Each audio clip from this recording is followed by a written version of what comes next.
하나님 아버지 은혜를 감사합니다. 지난밤 단잠 자게 하시고 오늘 첫 새벽을 기도로 열게 해주셔서 감사합니다. 말씀으로 시작할 수 있게 해주셔서 감사합니다. 오늘도 하나님의 말씀을 기다립니다. 주시는 말씀 마음에 새기고 그 말씀에 순종하여 말씀대로 살아 말씀이 약속하신 하나님 나라의 삶을 이루어 살게 하여 주시옵소서. 영접하는 자 곧 그 이름을 믿는 자들에게는 하나님의 자녀가 되는 권세를 주셨다는 말씀, 오늘 주신 말씀인데 주여 말씀하옵소서. 주의 종이 듣겠나이다. 예수 그리스도의 이름을 받들어 기도하옵나이다. 아멘.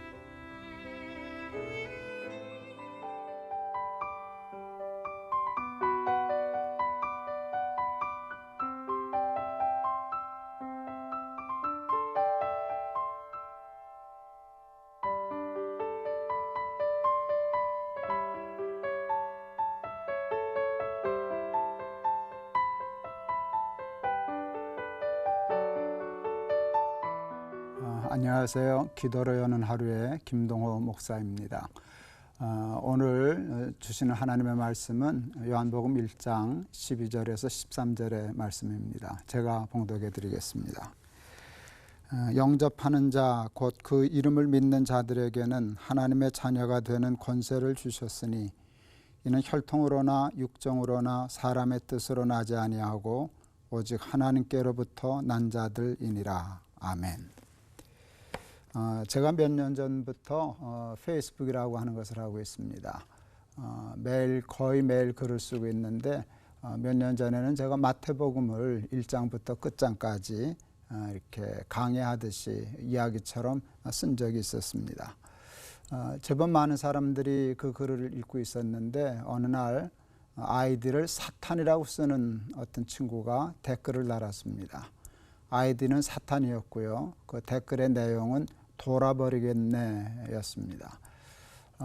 깜짝 놀라서 이게 무슨 일인가 하고 확인을 해봤습니다. 그 아이디를 클릭에 들어갔더니 정말로 사탄교를 숭배하는 사탄교도였습니다. 혹시 여러분 사탄교가 있는 걸 아시는지 모르겠습니다. 저는 진즉부터 알고 있었습니다.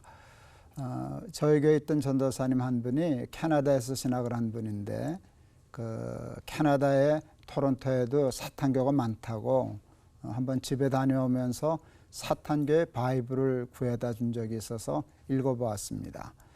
사탄교 바이블 쉽게 말하면 1장 1절을 제가 읽었습니다. 그것이 내용이 이렇게 됐었습니다. 내 삶의 주인은 너 자신이다. 제가 그 글을 읽고 난 성경을 바이블을 덮었습니다. 그리고 속으로 그놈이 아직도 그놈이네 그러고 덮었습니다. 그 말은 사탄이 하와에게 선악과 따먹으라고 할 때 했던 말이었습니다. 따먹으면 내가 하나님이 되리라. 내 삶의 주인은 너 자신이다.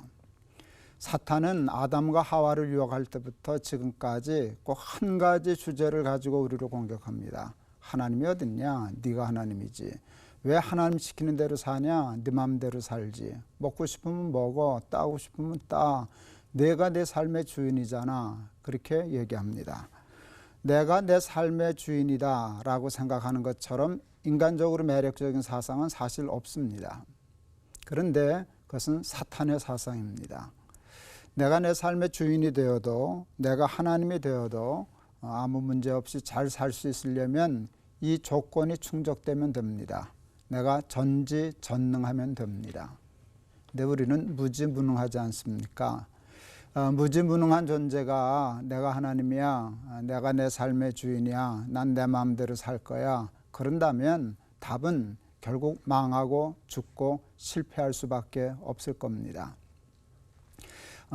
비행기를 꽤 많이 탔습니다. 비행기를 꽤 많이 탔는데 여러분들도 그러시겠지만 제가 아직 한 번도 안 한 짓이 있습니다. 조종실 문을 두드려 본 일이 없습니다. 제가 비행기 조종실 문을 두드리면서 조종사에게 내가 자동차 운전 한 30여 년 했는데 자동차나 비행기나 그게 그거겠지 뭐. 당신 피곤해 보이는데 내가 대신 조종해 줄게. 그렇게 하면 제가 미친 겁니다. 확률은 거의 적지만 조종사 같이 미쳐가지고 너 자동차 30년 했냐? 자동차나 비행기 비슷해. 나 피곤한데 네가 한 10분만 잠깐 동안만 좀 조정해 줘 하고 날아가는 비행기 조종관을 저한테 맡긴다면 그 비행기는 반드시 추락할 겁니다. 저는 압니다. 비행기는 조종사가 조종해야 안전하다는 것을. 근데 저는 한 가지를 더 압니다.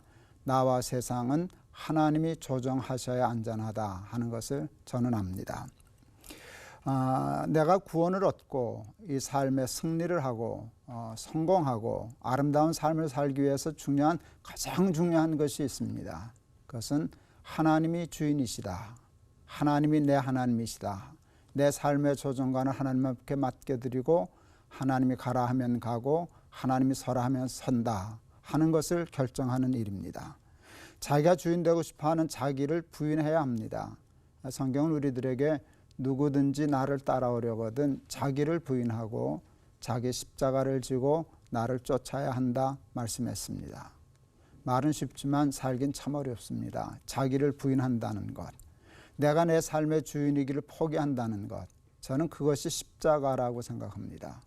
십자가가 따로 있고 자기 부인이 따로 있는 게 아니라 자기를 부인하는 십자가를 지고 나를 쫓아야 한다 하는 말씀으로 저는 해석했습니다. 평생을 살면서 하나님이 주인 되심을 어떻게 고백하고 살아야 할까를 나름 씨름하면서 살았습니다. 제가 크게 씨름한 것이 두 가지인데요. 하나는 지갑이고요. 하나는 자리였습니다.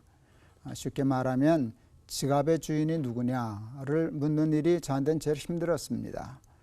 우주 만물의 주인이 하나님이신 것을 고백하는 것은 하나도 어렵지 않았는데 제 돈지갑, 내 지갑의 주인이 하나님이심을 고백하는 건 참 어려웠습니다. 어느 날 깊이 생각하다가 지갑의 주인이 내 주인이라는 것을 알게 되었습니다. 그래서 돈에 대한 욕심을 버리고 정말 성경이 가르쳐주는 대로 나는 하나님이 맡겨주신 것을 관리하는 청직이다라는 것을 연습하려고 무진 애를 썼습니다.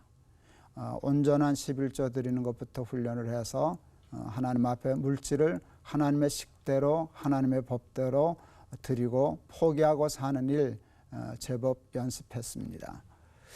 두 번째로 제가 연습한 것은 자리입니다. 자리에 대한 욕심이 많더라고요. 교회를 하면서 담임 목사 젊어서부터 하고 조금 적지 않은 교회 담임 목사가 되고 보니까 제가 교회 제일 아주 속된 말로 대빵이었습니다. 그러니까 점점 교만해지기 시작했습니다. 나이가 조금 들고 경력이 쌓이면서부터 말에 힘이 있고 힘이 생겨서 말하면 되고 뜻하면 되는 그런 때가 있었습니다. 그때 사탄이 자꾸 착각하게 했습니다. 내 교회야, 내가 주인이야, 내 마음대로 할 수 있잖아. 그게 얼마나 근사한 일인데. 그 자리를 버리려고 부족하지만 노력했습니다. 사람들은 대개 누구나 자리에 연연합니다. 그리고 잘 떠나지 못합니다. 그래서 은퇴가 정확하지 못하고 은퇴한 후에도 뭔가 은퇴, 공로, 명예, 원로, 심지어는 세습까지 하면서 그 자리에 연연하는 것이 우리의 연약한 인간의 모습입니다. 저라고 별 다른 것이 있었겠습니까? 그래도 그러면 추락한다, 그러면 망한다 하는 생각에 버려보려고 제법 노력하고 애썼습니다. 돈에 욕심 부리다가 취해지지 않기 위해서, 자리에 욕심 부리고 연연하다가 바보 되지 않기 위해서 부족하지만 노력했습니다. 버렸더니 사실은 버린 것도 아닙니다. 그걸 어떻게 다 버릴 수 있겠습니까? 버리려고 발버둥질 치는 것뿐이었습니다. 그랬더니 하나님이 그것을 믿음으로 인정해 주셨습니다. 그리고 축복해 주셨습니다. 버렸더니 얻은 것이 더 많습니다. 오늘 본문의 말씀은 제가 참 좋아하는 말씀입니다. 영접하는 자, 곧 그 이름을 믿는 자들에게는 하나님의 자녀가 되는 권세를 주셨으니, 하나님을, 예수님을 주인으로 영접하면 하나님이 자녀의 권세를 주신다 하셨습니다. 사랑하는 여러분, 자녀의 권세가 뭘까요? 자녀의 권세는 어마어마한 것입니다. 자녀의 권세는요, 아버지께 내 거 되는 것입니다. 아이들이 학교 갔다 올 때 보면 친구들에게 이렇게 얘기합니다. 야, 우리 집 갈래? 아이들은 우리 집이라는 말을 씁니다. 여러분, 우리 집이라는 말은 자기 집이라는 뜻입니다. 그것은 도둑놈들입니다. 돈 10원도 안 보태놓고 아무렇지도 않게 자기 아버지 집을 자기 집이라고 얘기합니다. 근데 그게 여러분 자녀의 권세입니다. 자녀가 되면 아버지 것이 내 것이 됩니다. 아버지 집이니까 우리 집입니다. 내 집입니다. 우리가 하나님의 자녀가 되면 하나님의 나라가 우리 나라 됩니다. 하나님께서 우리에게 지갑도 내놓으라 하실 때도 있고요. 포기하라 그러실 때도 있고요. 그건 내 자리 아니니까 내려와 그러실 때도 있습니다. 하나님이 우리 지갑을 뺏으려고 그러시는 것도 아니고 자리를 뺏으려고 하는 것도 아닙니다. 우리에게 보다 귀한 것을 주시기 위하여 하시는 것입니다. 그것은 하나님 나라이고 자녀의 권세입니다. 오늘 말씀을 통하여 우리에게 주신 약속하신 하나님의 자녀의 권세를 받아 누리는 저와 여러분이 되셨으면 좋겠습니다. 하나님의 나라는 놀라운 축복입니다. 이 세상의 지갑, 채워질 수 있는 돈의 위력, 그것으로는 얻을 수 없는 것입니다. 세상의 어떤 자리로도 어떻게 하나님 나라의 자리를 비교할 수 있겠습니까? 세상의 욕심을 버리고 주인 된 것을 포기하고 하나님을 영접하고 예수님을 주로 영접해서 약속하신 자녀의 권세를 받아 누리는 저와 여러분들이 다 될 수 있기를 주의 이름으로 축원합니다. 감사합니다. 오늘 주신 말씀 한번 깊이 묵상하시면서 여러분이 지금 주인 삼고 있는 것이 무엇인가? 하나님인가? 나 자신인가? 내가 물질인가? 세상에 대한 지위와 권세와 명예에 대한 욕심인가를 한번 곰곰이 생각하고 내가 주인 삼은 모든 것을 내려놓고 마음으로 하나님께 하나님이 내 주인 되어 주시옵소서 이렇게 고백할 수 있는 이 새벽 하루 되실 수 있기를 바랍니다. 다 같이 한번 기도하시겠습니다.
하나님 아버지 은혜를 감사합니다. 오늘 주신 말씀 듣기는 어렵지 않습니다. 그러나 살기는 가장 어려운 말씀을 주셨습니다. 우리에게는 선악과 따먹은 원죄가 있습니다. 내가 하나님이 되리라 하는 것이 우리의 가슴속에 박혀 있어서 입으로는 주여 주여 하지만 정말 하나님 주로 고백하고 실제로 살기는 너무너무 어렵습니다. 성령님 저희들에게 은혜를 허락하여 주셔서 우리의 뜻대로 우리의 마음과 같이 고백과 같이 정말 하나님 주인으로 고백하는 삶 살아내게 하여 주옵소서. 그리하여 하나님이 약속하신 자녀의 권세를 받게 하옵소서. 땅에 살면서도 하나님 나라의 삶을 누리게 하여 주시옵소서. 지갑의 주인이, 물질의 주인이, 자리의 주인이, 영광의 주인이 내 삶의 목적이 하나님이심을 날마다 고백하며 살게 하옵소서. 예수 그리스도의 이름을 받들어 기도하옵나이다. 아멘.